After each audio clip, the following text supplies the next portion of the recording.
Baba Saheb doctor Bhimrao Ambedkar के महापरिनिर्वाण दिवस पर आज लखनऊ में विशेष श्रद्धांजलि सभा का आयोजन किया गया है, जहां पर डॉक्टर अंबेडकर महासभा कार्यालय में परिसर में ये कार्यक्रम रखा गया है, आयोजित किया गया है, जहां पर मुख्यमंत्री योगी आदित्यनाथ भी शामिल होंगे। दोनों उप मुख्यमंत्री केशव प्रसाद मौर्य और ब्रजेश पाठक, कैबिनेट मंत्री स्वतंत्र देव सिंह भी श्रद्धांजलि सभा में शामिल होंगे।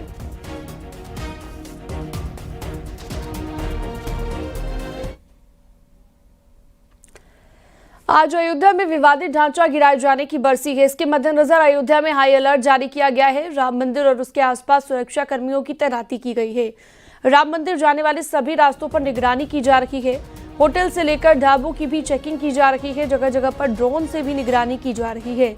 रैपिड एक्शन फोर्स सहित दूसरे जवानों की भी तैनाती की गई। नागेश्वर नाथ मंदिर, राम की पैड़ी, कनक भवन, हनुमानगढ़ी और राम मंदिर की विशेष निगरानी की जा रही है। वहीं मथुरा में भी पुलिस को हाई अलर्ट पर रखा गया है।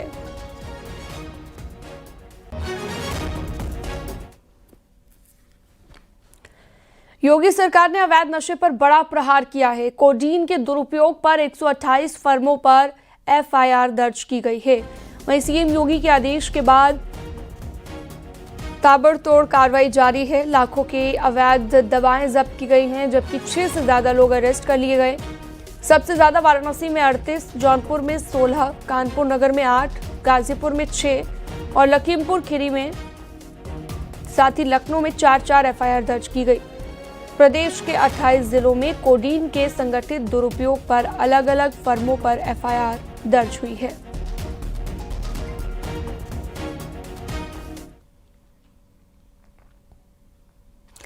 यूपी में सीएम योगी आदित्यनाथ के निर्देश पर कई शहरों में घुसपैठियों के खिलाफ एक्शन जारी है। लखनऊ से लेकर बहराइच तक पुलिस प्रशासन की टीमें अवैध बांग्लादेशियों और रोहिंग्या के खिलाफ जांच कर रही है। कानपुर में वेरिफिकेशन ड्राइव तेजी से चल रहा है। वहीं आगरा में भी झुग्गी झोंपड़ी में रहने वाले लोगों के दस्तावेजों की जांच पड़ताल हो रही है। देखिए,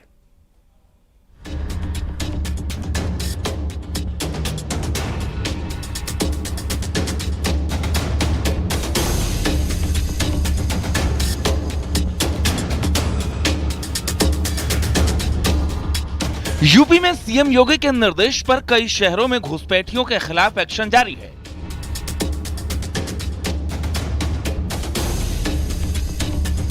लखनऊ के गाजीपुर में अवैध घुसपैठियों के खिलाफ बड़ा एक्शन लिया जा रहा है।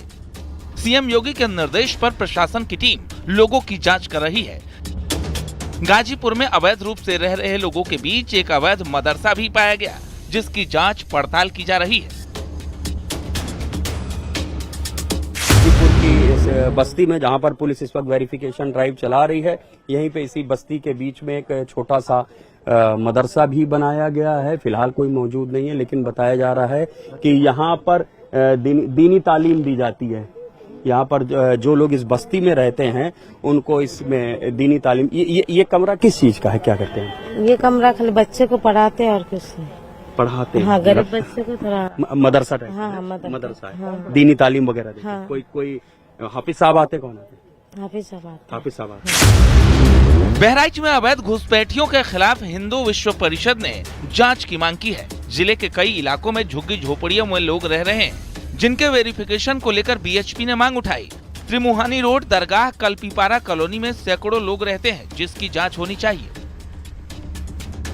भारत के नागरिकों की नागरिकता और उनका मनाधिकार सुरक्षित रहे, और यदि कोई भी घुसपैठिया हमारे बहराइच में है तो उसको बाहर होना चाहिए, चाहे बांग्लादेशी हो, म्यांमार का हो, चाहे कोई भी घुसपैठिया हो। मैं उसका विरोध करता हूं। कानपुर में भी अवैध बांग्लादेशियों और रोहिंग्याओं के खिलाफ पुलिस का वेरिफिकेशन अभियान शुरू हो गया है। कानपुर पुलिस कमिश्नर ने इसके लिए स्पेशल अलर्ट टीम बनाई है। कानपुर पुलिस अलग अलग इलाकों में बनी झुग्गियों में जाकर लोगों का वेरिफिकेशन कर रही है। इंदिरा नगर इलाके में 20 परिवार अपने दस्तावेज ही नहीं दिखा पाए। यूपी में सीएम योगी के निर्देश पर घुसपैठियों के खिलाफ एक्शन जारी है। लखनऊ में पुलिस प्रशासन की टीम अवैध बांग्लादेशियों और रोहिंग्या के खिलाफ जांच कर रही है। बस्ती में यहाँ पर दीनी तालीम दी जाती है लोगों को, मदरसे जैसे के तौर पर इसका इस्तेमाल किया जाता है। कैमरामैन अनिल के साथ ऋषभ मणि त्रिपाठी, न्यूज़ 18 लखनऊ। देश भर में इंडिगो एयरलाइंस की फ्लाइट्स कैंसिल होने का सिलसिला लगातार तीसरे दिन भी जारी रहा, जिससे यात्रियों को काफी मुसीबत झेलनी पड़ी है। विमानों के परिचालन पर नजर रखने वाली संस्था DGCA के नए नियमों को लागू होने के बाद कर्मचारियों की कमी से परेशान इंडिगो एयरलाइंस ने दिल्ली, मुंबई और चेन्नई जैसे बड़े शहरों से सारी फ्लाइट्स कैंसिल करने का ऐलान कर दिया है, जिसकी वजह से एयरपोर्ट पहुंचे यात्री परेशान नजर आए। कर्मचारियों की कमी की वजह से इंडिगो एयरलाइंस के हाल इतने बुरे हो गए हैं कि उसे कई एयरपोर्ट पर अपना कामकाज ही रोक देना पड़ा और इसी वजह से सिर्फ एक दिन में इंडिगो की 1000 से ज्यादा फ्लाइट्स रद्द हो गई। सिर्फ दिल्ली एयरपोर्ट से उड़ान भरने वाली 225 फ्लाइट्स रद्द की गई। मुंबई से इंडिगो की 104 उड़ानों को रद्द किया गया। वहीं लखनऊ और वाराणसी में भी यात्री परेशान हुए हैं।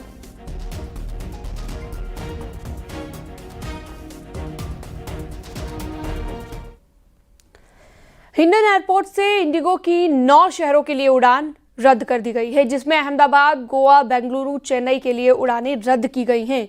इसके अलावा पटना और वाराणसी के लिए भी उड़ानें रद्द की गई हैं।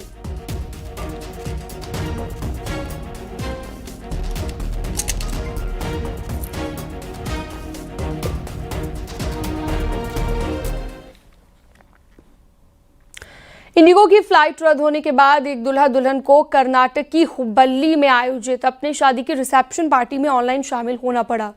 उसकी शादी कुछ रोज पहले ओडिशा की राजधानी भुवनेश्वर में हुई थी। दूल्हे का घर भुवनेश्वर में है, जबकि दुल्हन कर्नाटक के हुबल्ली की रहने वाली है। शादी के बाद दुल्हन के परिवार वालों ने हुबल्ली में शादी की रिसेप्शन पार्टी का आयोजन किया, लेकिन इंडिगो की फ्लाइट के रद्द होने से दूल्हा और दुल्हन भुवनेश्वर से वहां नहीं पहुंच पाए। इसके बाद वो पार्टी में ऑनलाइन शामिल हुए। वहां पहुंचे मेहमानों से इसके लिए माफी मांगी। उन्होंने ऑनलाइन ही सारी रस्में पूरी की। बताया गया कि उनकी फ्लाइट पहले कई बार स्थगित हुई और बाद में कैंसिल ही हो गई।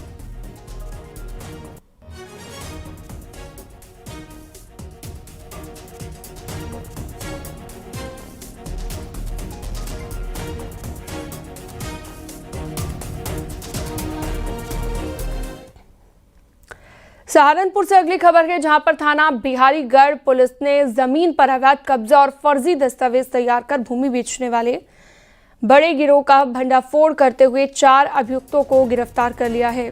पीड़ित रोहित दर्शन भल्ला की तहरीर के आधार पर ये कार्रवाई की गई है। तहरीर में आरोप लगाया गया था कि अभियुक्तों ने उनके मामा की जमीन को फर्जी आधार, पैन, फोटो, हस्ताक्षर और विक्रय पत्र तैयार कर किसी अन्य व्यक्ति के नाम पर बेच दिया गया। इसके बाद पुलिस ने ये बड़ी कार्रवाई की है।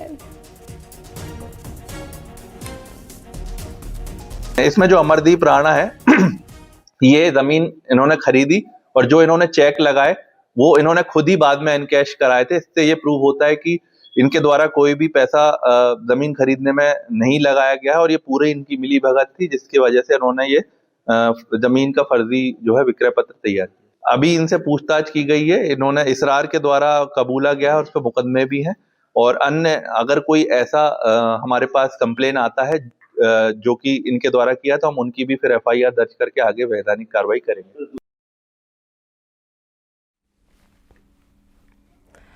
चित्रकूट से अगली खबर है, जहां पर रिटायर्ड कर्मचारी को साइबर ठगों ने अपने जाल में फंसाकर उनसे लगभग 22 लाख की ठगी को अंजाम दिया है।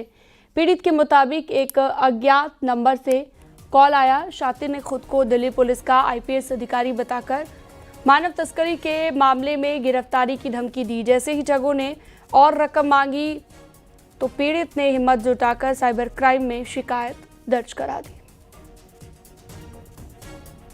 29 तारीख को वो हमें सूचित करते हैं। तत्काल हमने FIR दर्ज की और हमारी साइबर सेल ने जो अमाउंट उस अकाउंट में बचा हुआ था लगभग 11 लाख रुपए, उसको उन्होंने उस पर होल्ड करा दिया है। FIR हमने लिख ली है। आगे की कार्यवाही हम कर रहे हैं।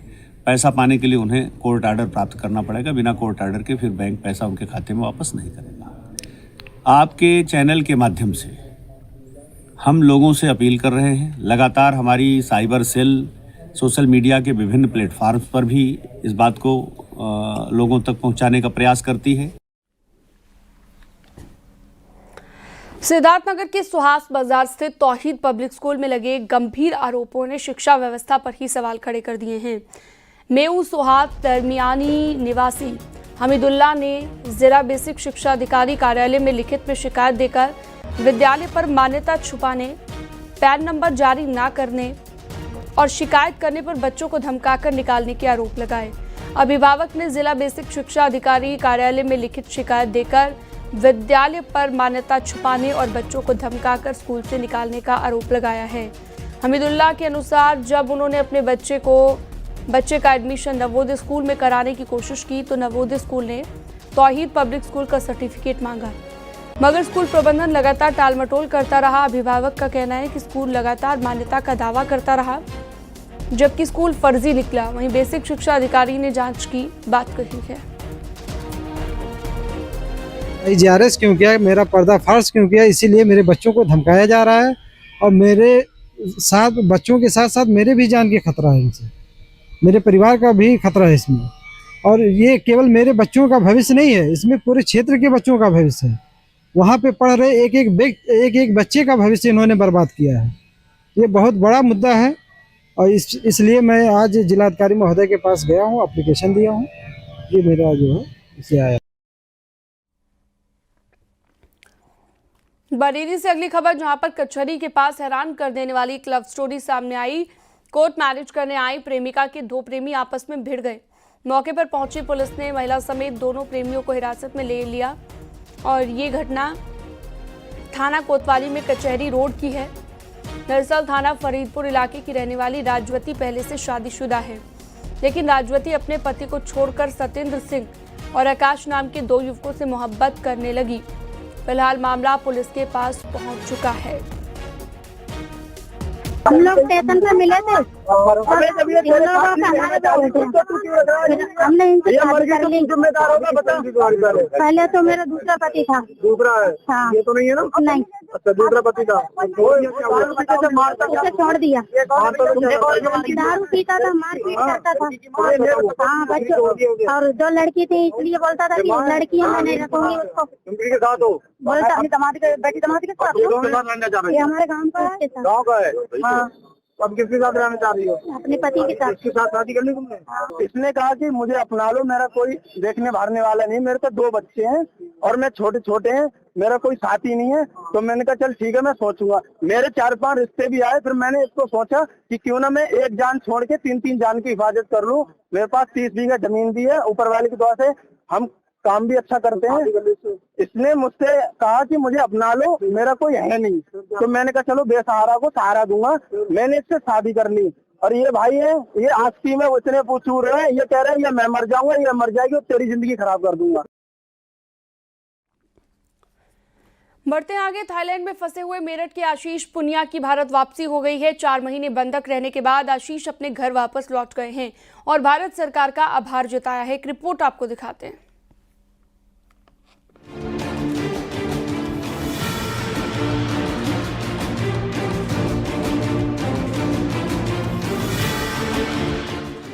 मेरठ के एक युवक आशीष पुनिया को चाइनीज जालसाजों ने थाईलैंड में फंसा लिया था। उन्हें क्रिप्टो करेंसी में इंटरनेशनल फ्रॉड करने के लिए मजबूर किया गया। आशीष को 4 महीने तक म्यांमार में बंधक बनाकर रखा गया था, लेकिन उन्हें म्यांमार आर्मी ने रेस्क्यू कर भारत वापस भेज दिया है। वो नोएडा में एक IT कंपनी में काम करता था, जहां पर उसके सहकर्मी द्वारा उसे थाईलैंड में अच्छी नौकरी का बहाना देकर उसे थाईलैंड भिजवाया गया, जहां पर कुछ लोगों द्वारा उसे साइबर अपराध में लिप्त किया गया। थाईलैंड में मोटी सैलरी और बेहतरीन लाइफस्टाइल का लालच देकर फंसाया गया। नोएडा में 7 काम करने वाले दोस्तों ने आशीष को इस जाल में फंसाया था। मेरे को बताया गया था कि यहाँ पे डाटा एनालिस्ट की जॉब है और आपकी इंग्लिश वगैरह ठीक है तो आपको 90,000 के करीब सैलरी मिल जाएगी। मैंने इंटरव्यू वगैरह कराया था मेरा, मैं वहाँ गया, उसके बाद में उसके फ्रॉड में मैं फंस गया। वहाँ पे उन्होंने मुझे थाईलैंड से कहीं और भेज दिया, म्यांमार भेज दिया। वहाँ ना सैलरी मिली, स्कैम वगैरह का वहाँ काम था, उनको मना किया तो कह रहे थे कि 5 लाख दो, $3,000 तो $4,000। आशीष का रेस्क्यू म्यांमार आर्मी ने किया है। उसके बाद भारत सरकार ने उन्हें सुरक्षित घर तक पहुंचाया है। आशीष भारत सरकार का आभार जताते हुए नजर आए। उनके मुताबिक चाइनीज स्कैमर्स के चंगुल में और भी युवक फंसे हुए हैं। रिलायंस फाउंडेशन की चेयरपर्सन नीता अंबानी ने पारंपरिक भारतीय कला और शिल्प के संरक्षण के लिए कई राष्ट्रीय पुरस्कार विजेता कारीगरों को बढ़ावा देने की दिशा में बड़ी पहल की है। इसी कड़ी में नीता अंबानी मुंबई में स्वदेशी एंड आर्टिसनल क्रिसमस प्रोग्राम में भी शामिल हुई। मुंबई के जियो वर्ल्ड प्लाजा में स्वदेशी कारीगरों को समर्पित एक स्टोर भी है, जहां पर भारत की अलग अलग शिल्प कलाओं से जुड़े हुए कारीगरों के काम को मंच प्रदान किया गया। मुंबई में हुए खास प्रोग्राम में कई फिल्मी हस्तियों ने भी शिरकत की। सभी ने भारतीय कारीगरों को बढ़ावा देने की नीता अंबानी और रिलायंस फाउंडेशन की कोशिशों की काफी तारीफ की।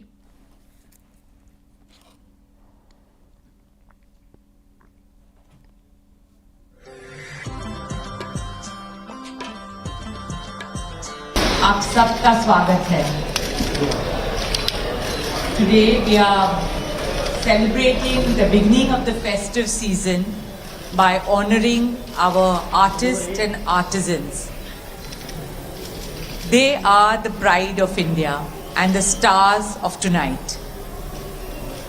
Today we have with us several national award winning artists and artisans with us. मैं खुशी और सम्मान से उन्हें यहाँ बुलाना चाहती हूँ। मैं आए? नमस्कार, नमस्कार, आइए। नमस्कार, नमस्कार। They come from all across India, from Kashmir, Orissa, Tamil Nadu, Hyderabad. So let's give Jaipur, let's give them a big round of applause, please. As I said, they are the true pride of our country.